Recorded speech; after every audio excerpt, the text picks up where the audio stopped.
So it looks like we're doing GBC again. A few months ago, we had a loop at a show, and in a few weeks, we'll have another loop at another show.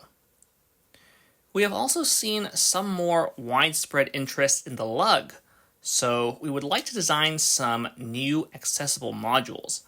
Basically, not too complicated or not too fiddly. While I really like steppers, and they seem like an obvious choice for a simple module, most steppers have some kind of sliding surface, which can cause problems. If the bricks don't align perfectly, the protruding ridges can potentially bind a mechanism entirely, and they will at least generate dust as the surfaces wear down. My old split-level stepper is an extreme example of the latter, but even something seemingly simple like this 10x10 stepper can skip noticeably. Okay, so how can I make a stepper that avoids this problem entirely?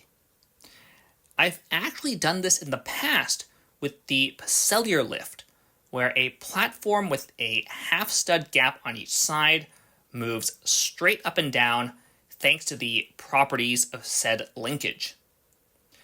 This module is effectively a big single stepper without any sliding surfaces. What if I replace the cellular linkage with a 4-bar?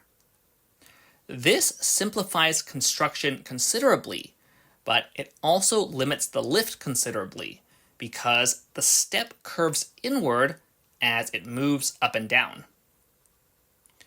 With a half stud gap, I only get a nominal 2 studs of travel, but I can double this by adding another step on the other side. Increasing the gap to get more lift doesn't help that much because balls then need more height to roll over that gap. Driving a 2-stud lever on this mechanism with a 1-stud crank gives me a total travel of about 3 to 4 studs.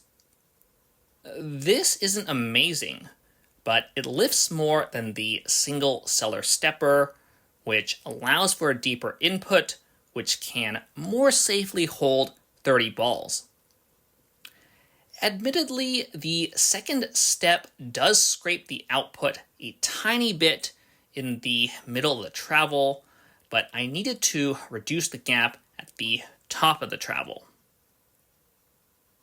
Speaking of gaps, I had to jump through some hoops to maintain a consistent gap between the individual steps and the input and output. In my prototype, I had everything pinned together with gray pins, but these had way too much slop and the steps would flop around. In the final version, I did not use gray pins at all, and that stabilized the mechanism a good deal. An M motor drives the mechanism with a net gear ratio of 1 to 27. That's a bit weird, but it's an 8 to a 40, then an 8 to a 24, and then a 20 to a 36. The step subsequently cycles in a little over 4 seconds, but it can sometimes pick up a 5th ball due to the gaps. I also added my shared power connectors, which I will try to use in a show at some point.